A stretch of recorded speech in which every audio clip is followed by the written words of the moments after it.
Kaya anong putahe na naman to? Ginataang kalabasa with shrimp and okra. Wow, ang sarap. Grabe. Papakain ka na naman ng isang barangay.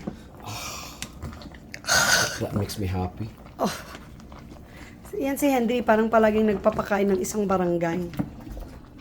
He make sure na hindi kami nagugutuman na yan. Ito yung kaldereta niya. Ano daw ito?